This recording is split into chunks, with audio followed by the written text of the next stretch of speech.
quando você fala que o outro te faz raiva, que o outro te irrita, que o outro te deixa triste, você está se fazendo de vítima e de pequeno. Ou seja, o outro está tendo controle sobre você.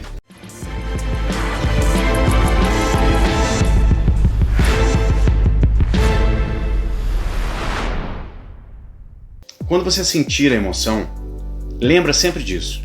Vai ter apenas 90 segundos. Então é o tempo de você respirar antes de refletir, antes de falar, antes de agir, antes de fazer uma besteira. Entende? E aí, no momento que tem esses 90 segundos, você estava aqui. Veio para cá, baixou o teu nível, tudo bem. Entendi. E eu me pergunto, por que isso mexeu comigo? Por que isso me fez ter uma emoção negativa, de contração, de raiva, de tensão, qualquer coisa que seja? Tá tudo bem. E aí você vai voltando. Como que você volta? Com pensamentos positivos. Lembra? O paradigma gera pensamentos, os pensamentos geram emoções. Se os pensamentos geraram uma emoção ruim, por quê? Alguém falou uma coisa com você, automaticamente você, já pensou ali, a sua mente já refletiu, né? E bum, gerou uma emoção. Como é que você faz para mudar? Você muda o estado emocional. Como muda o estado emocional? Através da tríade. Você primeiro muda o que você está pensando, ou seja, gerou uma química, aí você começa a pensar naquilo.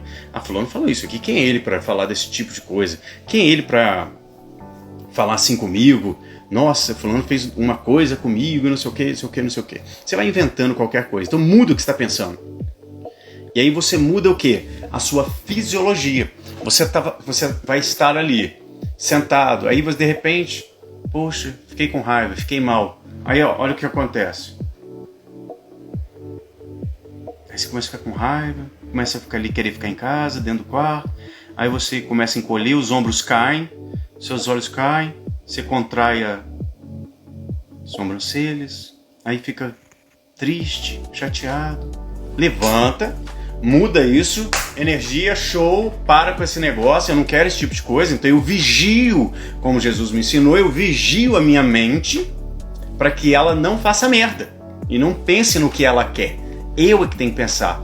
O problema de raciocinar e refletir é que para nós é como se fosse a mesma coisa. Essa é a ideia. Porque imagina, refletir e pensar fosse diferente, ia ser uma loucura. Toda hora você pensa, sou eu, não sou eu, sou eu, não sou eu.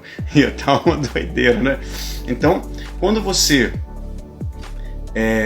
tem esse tipo de pensamento e reflexão, você tem que vigiar e entender que não é você, entender quem é a sua mente e entender quem é você. Que são coisas diferentes. Você não é a sua mente, você não é o seu corpo, você não é o seu nome. Você é um ser espiritual, imagem e semelhança de Deus, um ser extremamente poderoso.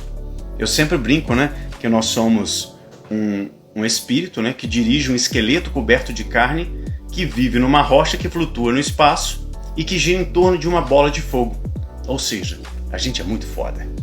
Então, quando você compreende e consegue dominar a sua mente, né, no sentido de não ser dominado por ela e utilizá-la, aí sim você começa a ter inteligência emocional. Você começa a utilizar, por exemplo, do momento onde você está com raiva, por exemplo. Você está com raiva, você não vai lá e vai fazer uma besteira, falar com alguém. Usa essa raiva, por exemplo, para limpar a casa. Usa essa raiva, por exemplo, para ir para academia e malhar mais pesado. Por quê? Porque a raiva, ela gera força. A tristeza enfraquece. Entende? Você tem que entender o que cada emoção gera no teu corpo, porque a raiva ela gera muita energia e a energia gera força. Por isso que a gente sempre fala, tudo que você foca dá força, né? Tudo que você foca expande. Por quê? Expande porque dá força, dá energia. Então, para explicar isso daí, nós já explicamos o que é inteligência emocional, né? Que é você controlar o seu comportamento e não a sua emoção, porque a emoção ela vem em bilésimos de segundo, é muito rápido, né? Alguém falou alguma coisa com você, de repente, já mudou, aquilo já veio. Eu falo que sobe o alien querendo sair aqui, né? E a galera querendo atacar. Quem já sentiu esse alien aí? Comenta aí, por favor. Muitas vezes, né? E é muito rápido, né? Então não pense que você vai controlar a raiva, porque não vai, ela vai vir. O que você controla é o comportamento, ou seja, vou fazer uma merda, vou falar uma besteira ou vou ter inteligência emocional. Vou controlar o meu comportamento diante da emoção, entendeu? É muito louco isso, né?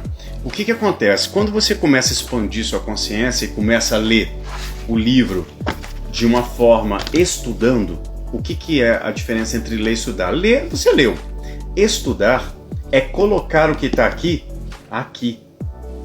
Entende? Por isso tem que haver repetição. Quando você consegue colocar todo o conteúdo, por exemplo, do livro dentro da sua cabeça, você começa a perceber o mundo de um outro ponto de vista. E aí aquilo já começa a não te incomodar mais, não gerar raiva o tempo todo. E pouquíssimas coisas começam a te gerar raiva. Então como é que a gente muda o estado emocional?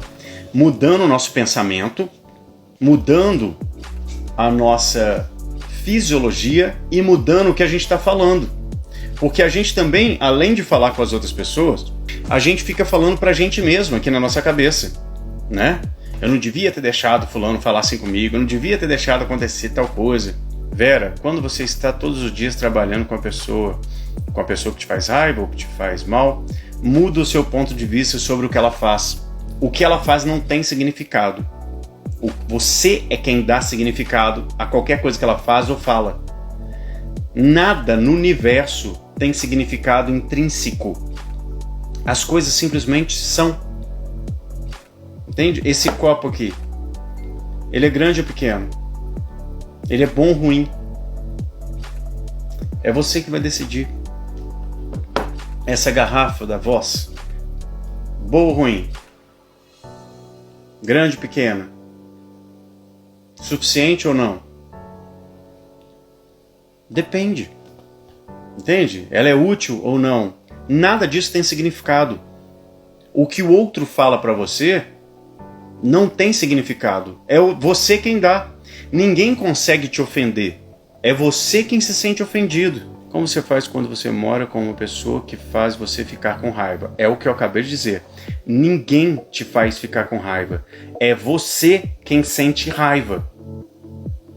Isso é que é o mais difícil de entender. Por quê? Vamos entender esse pedacinho aqui. Muitas das vezes a gente tende a se fazer de vítima. Quem já leu o livro sabe dos papéis que nós vivemos, né? Muitas das vezes a gente se faz de vítima e se coloca num papel de coitadinho. O que acontece aí, né? O que acontece nessa situação? Quando você fala que o outro te faz raiva, que o outro te irrita, que o outro te deixa triste, você está se fazendo de vítima e de pequeno. Ou seja, o outro está tendo controle sobre você. Isso só existe se você dá este controle. Porque ninguém consegue te ofender. Qualquer pessoa pode falar qualquer coisa negativa de mim aqui. Se eu me importar, eu dei controle para a pessoa. Entende? Quando você coloca a responsabilidade da sua vida, o controle das suas emoções na mão do seu marido, do seu filho, do seu colega, de qualquer coisa que seja, você está se fazendo de vítima. Você está se fazendo de coitadinho. Você está se fazendo de pequeno. E você não é isso. Você é um ser foda. Você é um ser poderoso. E você é tão divino e poderoso que você pode fazer uma coisa que só Deus pode, que é criar um outro ser humano à sua imagem e semelhança.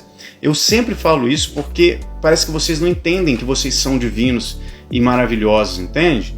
Isso é fantástico. Pare de colocar a responsabilidade e a culpa no outro. Se você está se sentindo incomodado, o remédio, assim como o veneno, só funciona se você tomar.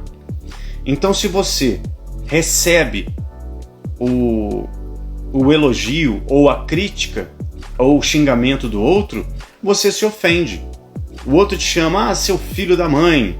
E aí você vira e fala, eu não sou isso não. Pô, pra que você vai discutir? Se você não é, eu falei filho da mãe para não falar um palavrão, mas se você não é aquilo que a pessoa está te xingando, então você não tem que discutir, não tem que ficar com raiva. Se você é, então você não tem que discutir, não tem que ficar com raiva.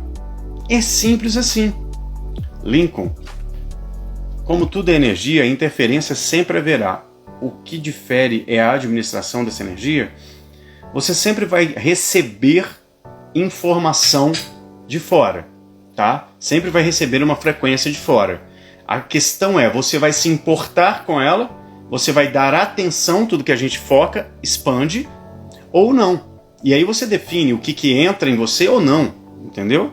É você quem define o que vai interferir na sua vida, o que vai interferir nas suas emoções, o que vai gerar emoção na sua vida. Nós temos... Deixa eu ver se eu consigo desenhar aqui para vocês um negócio. Vou desenhar uma coisinha para vocês aqui, para facilitar um pouco, para a gente explicar o que é a mente. No meu livro tem tudo isso desenhado, explicado em detalhes, tá? Quem ainda não tem o livro, tem o livro aqui no meu nome, clicou na bio, tem lá, adquirir o livro em qualquer lugar do país que você esteja, ou do mundo, tá? Olha só, aqui nós temos a mente. Imagina que isso aqui é a mente, tá? Isso aqui é o seu corpo. Então nós temos aqui a consciência, que é consciente, e o subconsciente, que é nada mais do que a mente. Então a mente está aqui e a sua consciência está aqui. A gente usa no dia a dia muito pouco a nossa consciência. A gente usa talvez 5%. E aqui 95%. A nossa consciência, ela questiona, ela indaga, ela raciocina, ela pensa. A nossa mente não. Ela só aceita o que é colocado nela. Só que o que é colocado nela, é aí que rola um problema. O que é colocado nela vai ser refletido na sua vida atual, e o que foi colocado desde que você nasceu também, né? Vai ser refletido na sua vida atual e vai gerar uma maestria automática. Tanto que para colocar alguma coisa na mente verdadeiramente, né, você tem que repetir muitas vezes ou ter um impacto emocional.